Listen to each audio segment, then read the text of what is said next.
O terrível estado dos não convertidos, por Jonathan Edwards. Então o carcereiro, tendo pedido uma luz, entrou precipitadamente e trêmulo prostrou-se diante de Paulo e Silas. Depois, trazendo-os para fora, disse: Senhores, que devo fazer para que seja salvo? Atos capítulo 16, versículos 29 e 30. Temos aqui no contexto um relato da conversão do carcereiro, que é uma das mais notáveis nas Escrituras. Ele anteriormente parece não apenas ter estado completamente insensível às coisas da religião, mas ter sido um perseguidor, tendo perseguido estes mesmos homens, Paulo e Silas, embora agora venha a eles de forma tão urgente, perguntando-lhes o que devia fazer para ser salvo. Lemos no contexto que todos os magistrados e multidões da cidade juntaram-se em um tumulto contra Paulo e Silas, arrebatando-os e lançando-os na prisão, encarregando o carcereiro da sua guarda. Imediatamente, ele os lançou na prisão interior e prendeu seus pés ao tronco. E é provável que não tenha agido assim meramente como um servo ou um instrumento dos magistrados, mas que tenha se juntado com o resto do povo na sua fúria contra os apóstolos, e que assim o fez induzido por sua própria vontade, bem como pelas ordens dos magistrados, o que o fez executar suas ordens com tal rigor.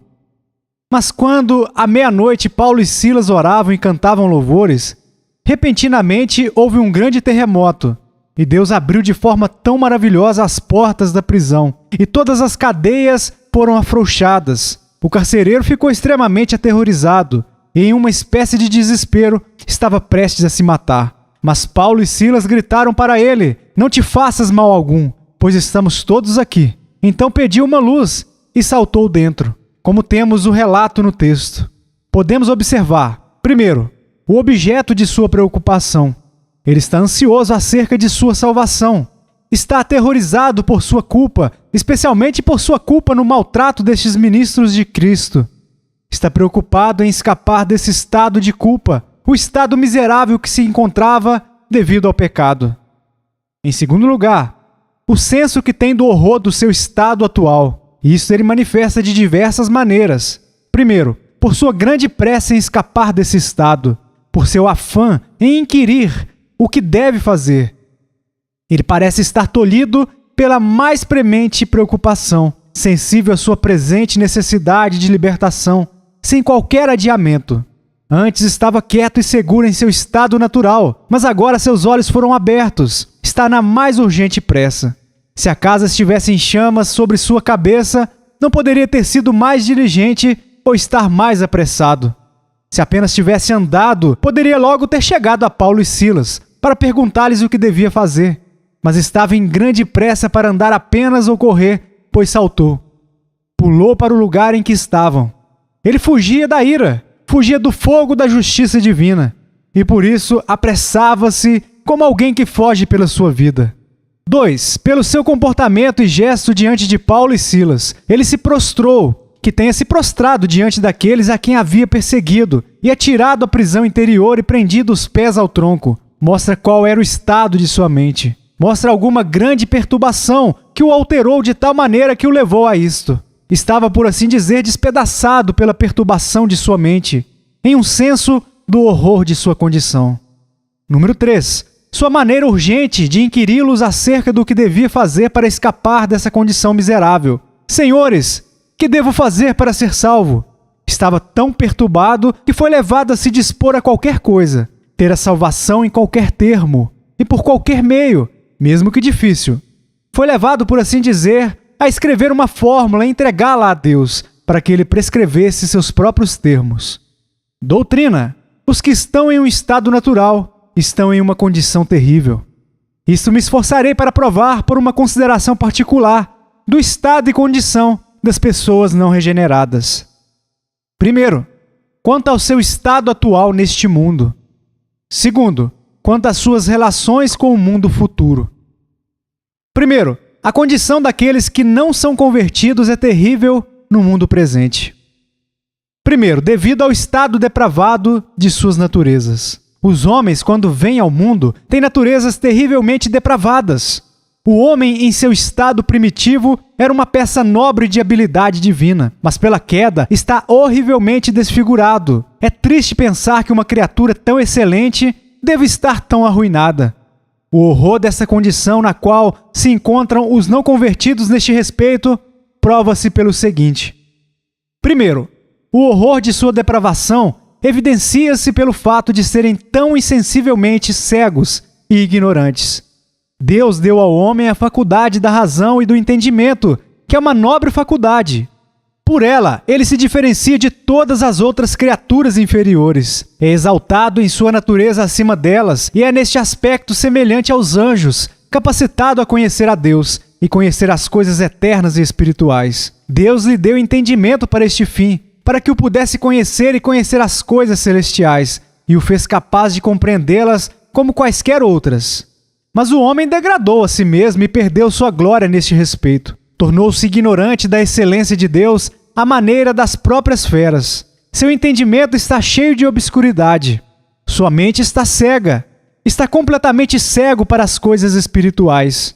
Os homens são ignorantes de Deus, ignorantes de Cristo, ignorantes do caminho da salvação, ignorantes de sua própria felicidade, cegos em meio à mais brilhante e clara luz, ignorantes sob todas as formas de instrução. Romanos capítulo 3, versículo 17. Desconheceram o caminho da paz. Isaías capítulo 27, versículo 11. Não é povo de entendimento. Jeremias capítulo 4, versículo 22. O meu povo está louco, já não me conhece, são filhos nécios e não inteligentes. Salmo capítulo 95, versículos 10 e 11. É povo de coração transviado, não conhece os meus caminhos. Por isso jurei na minha ira, não entrarão no meu descanso. 1 Coríntios capítulo 15, versículo 34. Alguns ainda não têm conhecimento de Deus. Isto digo para vergonha vossa. Há um espírito de ateísmo prevalecendo nos corações dos homens. Uma estranha disposição para duvidar da própria existência de Deus e do outro mundo, e de qualquer coisa que não possa ser vista com os olhos físicos. Salmo capítulo 14, versículo 1. Diz o insensato no seu coração, não há Deus. Não percebem que Deus os vê quando pecam e os chamará a prestar contas por isso. E, portanto, se podem esconder os pecados dos olhos dos homens. Não se preocupam e são ousados em cometê-los.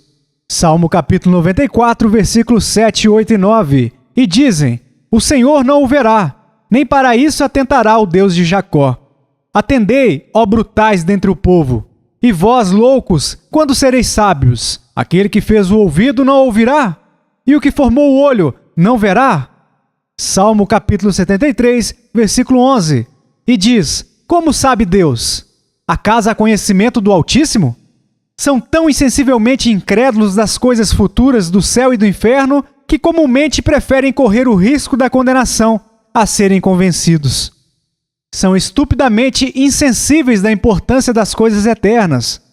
Como é difícil levá-los à fé e dar-lhes real convicção de que ser feliz por toda a eternidade é melhor que todos os outros bens, e ser miserável por toda a eternidade, debaixo da ira de Deus, é pior que todo o mal. Os homens mostram-se insensíveis o suficiente nas coisas temporais, porém muito mais nas espirituais. Lucas capítulo 12, versículo 56. Hipócritas, sabeis interpretar o aspecto da terra e do céu, e entretanto não sabeis discernir esta época? São muito engenhosos para o mal, mas rudes naquelas coisas que mais os importam. Jeremias capítulo 4, versículo 22. São sábios para o mal e não sabem fazer o bem. Os ímpios se mostram mais tolos e insensíveis para o que lhes é melhor do que os brutos. Isaías capítulo 1, versículo 3. O boi conhece o seu possuidor e o jumento o dono da sua manjedoura. Mas Israel não tem conhecimento, o meu povo não entende. Jeremias capítulo 8, versículo 7. Até a cegonha no céu conhece as suas estações. A rola, a andorinha e o grou observam o tempo da sua ribação, mas o meu povo não conhece o juízo do Senhor. Número 2. Não há bem algum neles. Romanos capítulo 7, versículo 18. Em mim, isto é, na minha carne, não habita bem algum. Não há neles nenhum princípio que os disponha a qualquer coisa boa. Os não convertidos não têm princípio mais elevado em seus corações do que o amor próprio. e nisso não excedem os demônios. Estes amam a si mesmos e sua própria felicidade e temem sua própria miséria, e não vão mais longe. Seriam tão religiosos quanto os melhores dos não convertidos se estivessem nas mesmas circunstâncias. Seriam tão moralistas e orariam com o mesmo fervor a Deus e sofreriam o mesmo tanto pela salvação se houvesse oportunidades semelhantes. E assim como não há bom princípio nos corações dos não convertidos, também nunca há quaisquer bons exercícios do coração, nunca um bom pensamento ou mover de coração neles. Particularmente neles não há amor por Deus. Jamais tiveram o mínimo grau de amor pelo ser infinitamente glorioso. Jamais tiveram o mínimo respeito verdadeiro pelo ser que os criou e em cujas mãos está sua respiração e de quem procedem todas as suas misericórdias. Conquanto, às vezes, possam parecer fazer coisas por respeito a Deus e revestem o rosto como se o honrassem e altamente o estimassem, tudo não passa de hipocrisia. Mesmo que haja um exterior limpo, são como sepulcros caiados. Por dentro não há nada senão putrefação e podridão. Não tem amor por Cristo, o glorioso Filho de Deus, que é tão digno de seu amor e que mostrou graça tão maravilhosa pelos pecadores ao morrer por eles. Jamais fizeram qualquer coisa por respeito verdadeiro ao Redentor do mundo, desde que nasceram. Jamais produziram quaisquer frutos a esse Deus que os criou e em quem vivem, movem-se e têm seu ser. Jamais responderam de alguma forma ao fim para o qual foram criados. Têm até agora vivido completamente em vão e sem nenhum propósito. Jamais obedeceram movidos por um espírito de sujeição a Deus ou por qualquer disposição em obedecê-lo, mas meramente foram levados a isso pelo medo ou de alguma forma influenciados por seus interesses mundanos. Jamais deram a Deus a honra de nenhum de seus atributos. Nunca lhe deram a honra de sua autoridade, obedecendo-lhe. Jamais lhe deram a honra por sua soberania, submetendo-se a ele. Jamais lhe deram a honra de sua santidade e misericórdia, amando-o. Nunca lhe deram a honra por sua suficiência e fidelidade, confiando nele. Mas olharam para Deus como alguém indigno de ser crido e confiado, e o trataram como se fosse um mentiroso. 1 João capítulo 5, versículo 10. Aquele que não dá crédito a Deus, o faz mentiroso. Eles jamais agradeceram de coração a Deus por uma simples misericórdia recebida em toda a sua vida, embora Ele os tenha sustentado e tenham vivido debaixo de sua liberalidade. Jamais agradeceram genuinamente a Cristo por ter vindo ao mundo e morrido para lhes dar a oportunidade de serem salvos. Jamais lhe mostrariam alguma gratidão a ponto de recebê-lo quando bateu em suas portas. Mas sempre lhe fecharam, embora tenha batido sem nenhum outro propósito senão o de oferecer-se para seu Salvador. Jamais tiveram qualquer desejo verdadeiro por Deus ou Cristo em toda a sua vida. Quando Deus se ofereceu para ser sua porção e Cristo para ser o amigo de suas almas, não os desejaram. Jamais quiseram ter Deus e Cristo como sua porção. Prefeririam, ao contrário, estar sem eles, se pudessem evitar o inferno sem sua companhia. Jamais tiveram um pensamento honroso sobre Deus. Sempre estimaram as coisas terrenas antes dele. E apesar de tudo o que ouviram nos mandamentos de Deus e de Cristo, sempre preferiram um pequeno ganho mundano ou um prazer pecaminoso a eles.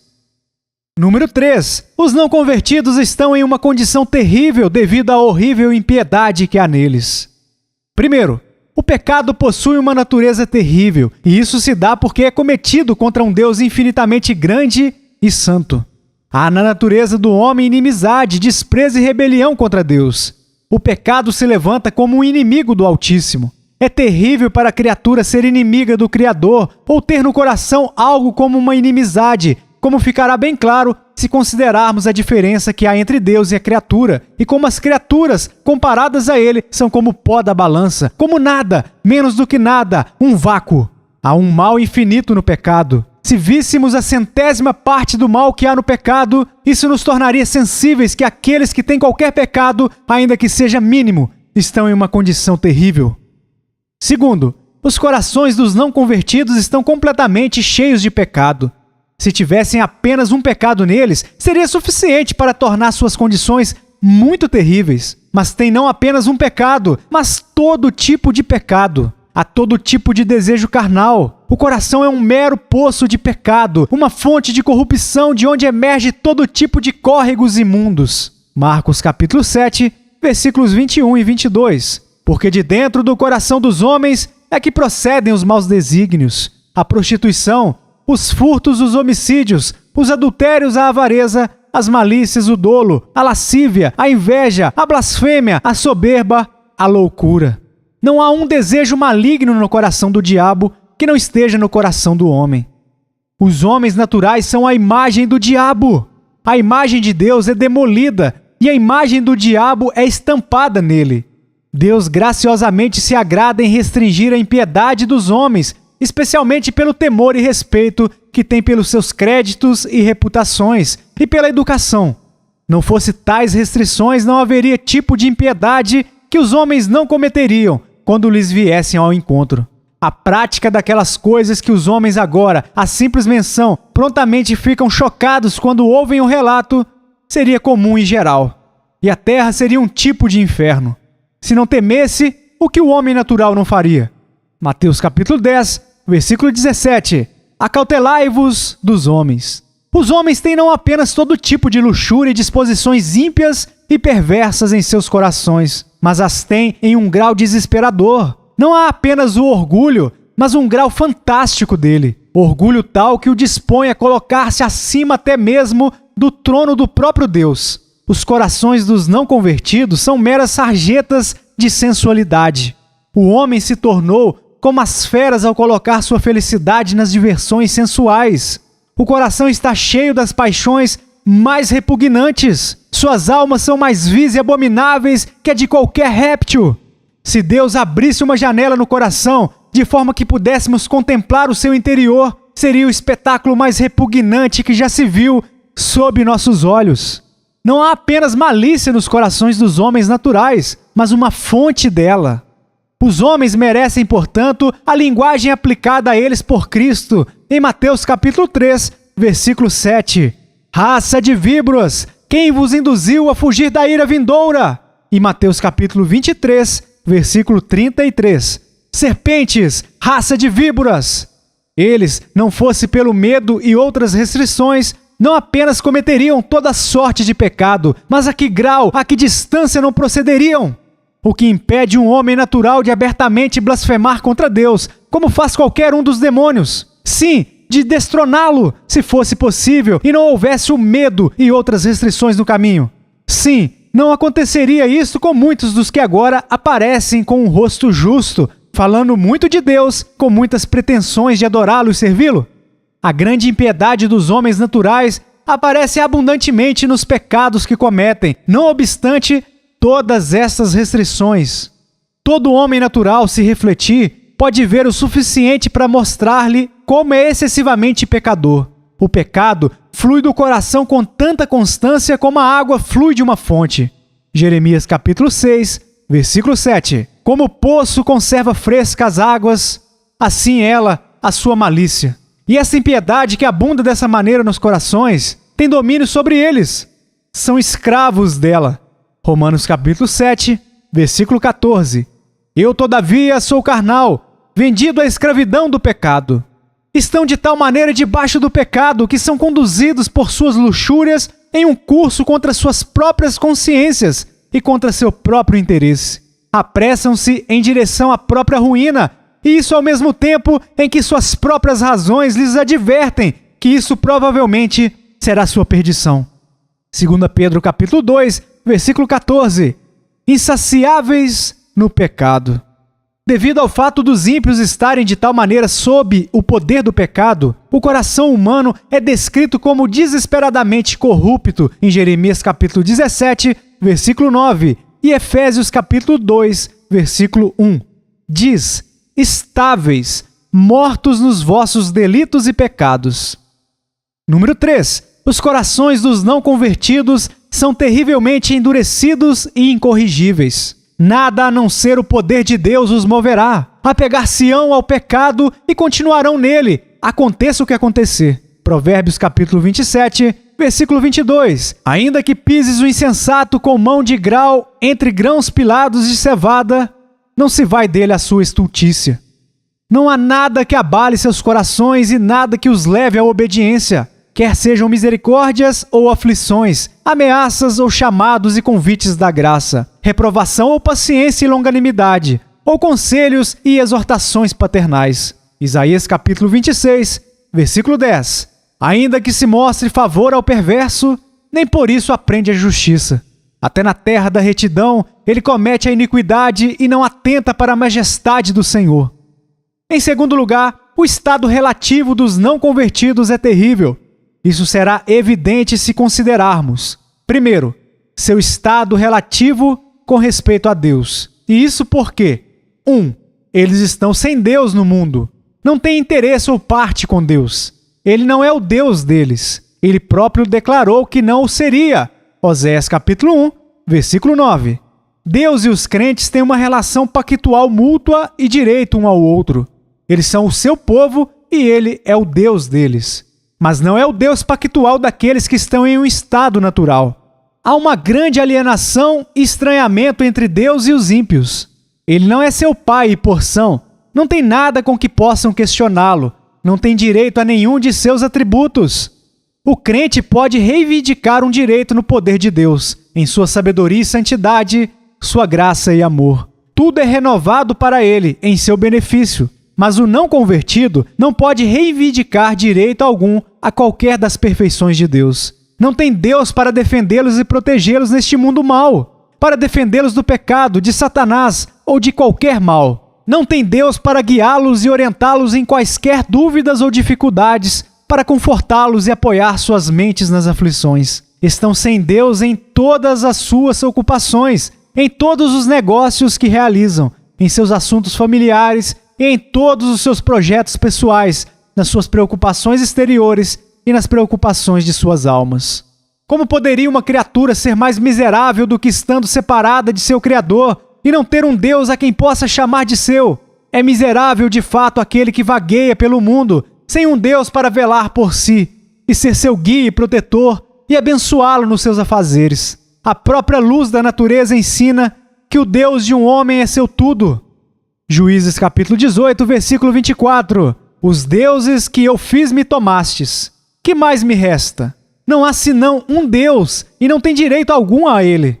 Estão sem aquele Deus cuja vontade deve determinar sua inteira existência, tanto aqui quanto na eternidade. Que os não convertidos estão sem Deus mostra que estão sujeitos a todo tipo de mal. Estão sujeitos ao poder do diabo, ao poder de todo tipo de tentação, pois não tem Deus para protegê-los. Estão sujeitos a ser seduzidos e enganados pelas opiniões errôneas e a abraçarem doutrinas condenadas. Não é possível enganar os santos dessa maneira, mas os não convertidos podem ser enganados, podem tornar-se papistas ou pagãos ou ateus. Nada que tenham pode livrá-los disso. Estão sujeitos a serem entregues à dureza judicial de Deus no coração. Eles a merecem, e uma vez que Deus não é o seu Deus, não tem certeza se não lhes aplicará esse terrível julgamento. Como estão sem Deus no mundo, estão sujeitos a cometer todo tipo de pecado, e até mesmo o pecado imperdoável. Não podem ter certeza se não vão cometê-lo. Estão sujeitos a construir uma falsa esperança do céu, e com essa esperança irem ao inferno. Estão sujeitos a morrer insensíveis e estúpidos, como muitos morrem. Estão sujeitos a morrer da mesma maneira que morreram Judas e Saul, sem temor do inferno. Não estão seguros disso. Estão sujeitos a todo tipo de engano, uma vez que estão sem Deus. Não podem dizer o que poderá lhes suceder, nem quando estão seguros de qualquer coisa. Não estão seguros nem por um momento. 10.000 enganos fatais podem recair sobre eles e torná-los miseráveis para sempre. Os que têm Deus por seu Deus estão livres de tais males. Não é possível que recaiam sobre eles. Deus é seu Deus pactual e tem sua promessa fiel de ser seu refúgio. Mas quantos enganos há que não possam recair sobre os não convertidos? Quaisquer esperanças que tiverem poderão ser desapontadas. Qualquer perspectiva ingênua que possa aparentemente haver de sua conversão e salvação pode desvanecer. Podem fazer grandes progressos em direção ao reino de Deus e ainda assim falhar no final. Podem parecer estar em um estado deveras esperançoso de serem convertidos e ainda assim jamais o serem. Um homem natural não tem segurança alguma. Não está seguro de bem nenhum, nem de escapar de qualquer mal. É, portanto, terrível a condição na qual se encontra o não convertido. Os que estão no seu estado natural estão perdidos. Desviaram-se de Deus e são como ovelhas perdidas que se desviaram do seu pastor. São pobres criaturas desamparadas, em um deserto cheio de uivos, sem pastor para protegê-las ou guiá-las. Estão desolados e expostos a inúmeros enganos fatais. Número 2. Estão não apenas sem Deus, mas a sua ira permanece sobre eles. João capítulo 3, versículo 36. O que todavia se mantém rebelde contra o Filho não verá a vida, mas sobre ele permanece a ira de Deus. Não há paz entre Deus e eles, mas Deus está irado com eles diariamente. Não está apenas irado, mas o está num grau terrível. Há um fogo aceso na ira de Deus. Ela está em chamas. A ira permanece sobre eles, que se fosse ela executada, os lançaria no mais profundo inferno e os tornaria miseráveis por toda a eternidade. Provocaram o Santo de Israel à ira. Deus sempre esteve irado com eles. Desde que começaram a pecar, tem sido provocado diariamente mais e mais a cada hora. A chama de sua ira está continuamente ardendo. Provocaram a Deus mais do que muitos no inferno e com maior frequência. Aonde quer que vão, convivem com a terrível ira de Deus sobre si. Comem, bebem e dormem debaixo de sua ira. Como é terrível, portanto, a condição em que estão! É muito triste para a criatura ter a ira do seu Criador sobre si. Essa ira de Deus é algo infinitamente terrível. A ira de um rei é como o rugido de um leão. Mas o que é a ira de um rei, que não é senão um verme do pó, comparada à ira do Deus infinitamente grande e terrível? Como é horrível estar debaixo da ira do ser primeiro, o ser dos seres, o grande Criador e poderoso dono dos céus e da terra! Como é terrível para uma pessoa estar debaixo da ira de Deus, que lhe deu a existência, em quem se move e existe, que é onipresente e sem o qual ela não pode dar um passo nem um suspiro. Os não convertidos, além de estarem debaixo de ira, estão debaixo de maldição. A ira e a maldição de Deus estão continuamente sobre eles. Não podem ter um conforto razoável, portanto, em qualquer de suas diversões, pois nada sabem senão que elas lhes são dadas em ira, e serão amaldiçoados por elas e não abençoados. Como é dito em Jó capítulo 18, versículo 15, espalhar-se-á enxofre sobre a sua habitação. Como podem então ter algum conforto em suas refeições ou posses, quando nada sabem senão que isso lhes é dado para prepará-los para a execução? 2. O estado relativo deles se mostrará terrível se considerarmos como estão relacionados ao diabo. Número 1. Os que estão em um estado natural são filhos do diabo. Assim como os santos são filhos de Deus, os ímpios são filhos do diabo. 1 João capítulo 3, versículo 10. Nisto são manifestos os filhos de Deus e os filhos do diabo.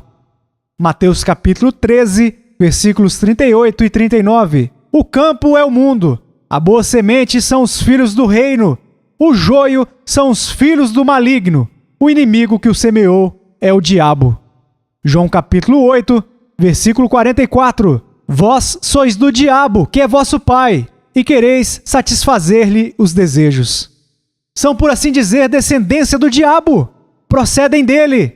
1 João capítulo 3, versículo 8. Aquele que pratica o pecado procede do diabo. Assim como Adão gerou um filho à sua semelhança, os ímpios são a imagem e semelhança do diabo. Eles reconhecem esta relação e se consideram filhos do diabo, consentindo que ele seja seu pai. Sujeitam-se a ele, ouvem os seus conselhos como os filhos ouvem os conselhos de um pai. Ele os ensina a imitá-lo e a fazer como ele faz, assim como as crianças aprendem a imitar seus pais. João capítulo 8, versículo 38. Eu falo das coisas que vi junto de meu pai. Vós, porém, fazeis o que vistes em vosso pai. Como é terrível este estado! Como é horrível ser um filho do diabo, o espírito das trevas, o príncipe do inferno, esse ímpio, maligno e cruel espírito! Ter alguma relação com ele é muito terrível. Seria considerado algo medonho e assustador o mero encontro com o diabo, aparecendo ele em uma forma visível para alguém. Como é terrível, então, ser seu filho! Como é assustador para qualquer pessoa ter o diabo por seu pai! Número 2. Eles são cativos e servos do diabo. O homem, antes da queda, estava em um estado de liberdade, mas agora caiu nas mãos de Satanás. O diabo foi vitorioso e o tomou cativo. Os homens naturais estão em posse de Satanás, estão sob seu domínio. São conduzidos por ele em sujeição à sua vontade, para seguirem suas instruções e fazerem o que ele ordena. 2 Timóteo capítulo 2, versículo 16. Tendo sido feitos cativos por ele, para cumprir a sua vontade. O diabo governa sobre os ímpios. São todos seus escravos e os servem com trabalhos forçados. Isto mostra que sua condição é terrível. Os homens consideram um estado de vida infeliz ser um escravo, especialmente ser escravo de um senhor mau, de alguém que seja duro, implacável e cruel. Quão miseráveis consideramos aqueles que caíram nas mãos dos turcos ou outras nações bárbaras semelhantes, sendo destinados à mais baixa e cruel escravidão e tratados pior do que o gado. Mas o que é ser tomado cativo pelo diabo, o príncipe do inferno, e ser escravo dele? Não seria melhor ser escravo de qualquer um na terra a ser seu escravo? O diabo é de todos os senhores, o mais cruel, e trata os seus servos da pior maneira. Coloca-os na realização dos mais vis serviços, os mais desonrosos do mundo. Nada é mais desonroso que a prática do pecado. O diabo põe seus servos para realizarem obras que os degrada abaixo da dignidade da natureza humana. Devem tornar-se semelhantes às feras para fazer esse serviço e servir às suas concupiscências imundas. E além da vileza do trabalho, é um trabalho árduo. O diabo os escraviza às custas de sua própria paz de consciência e, com frequência, às custas de suas reputações, de suas posses e encurtando seus dias. O diabo é um senhor cruel, pois o serviço a que submete seus escravos os destrói. Ele os põe em trabalhos forçados dia e noite para trabalharem em suas próprias ruínas. Jamais pretende lhes recompensar por suas lidas, mas estas servem para edificar sua destruição eterna. Serve para acumular combustível e chamas de fogo para eles mesmos serem atormentados por toda a eternidade. Número 3. A alma de um não convertido é a habitação do diabo. Ele é não apenas pai deles e seu chefe, mas habita neles. É terrível para um homem ter o diabo nas cercanias, visitando-o com frequência. Mas é ainda mais terrível tê-lo habitando com um homem e aceitar sua habitação. E ainda é terrível tê-lo consigo habitando no coração. Mas é isso que ocorre com o não convertido. Ele tem o diabo habitando no seu coração. Assim como a alma de um justo é a habitação do Espírito de Deus, a alma de um ímpio é a habitação de espíritos imundos. Assim como a alma de um justo é o templo de Deus, a alma do ímpio é a sinagoga de Satanás. Ela é chamada na Escritura de casa de Satanás e palácio de Satanás. Mateus capítulo 12, versículo 27. Ou como pode alguém entrar na casa do valente, querendo dizer, o diabo? E Lucas capítulo 11, versículo 21. Quando o valente bem armado guarda a sua própria casa, ficam em segurança todos os seus bens. Satanás não apenas vive, mas reina no coração do ímpio. Não apenas fez sua morada lá, mas estabeleceu o seu trono. O coração de um ímpio é lugar de encontro do diabo. As portas do seu coração estão abertas aos demônios. Tem livre acesso a ele, embora esteja fechado para Deus e Jesus Cristo.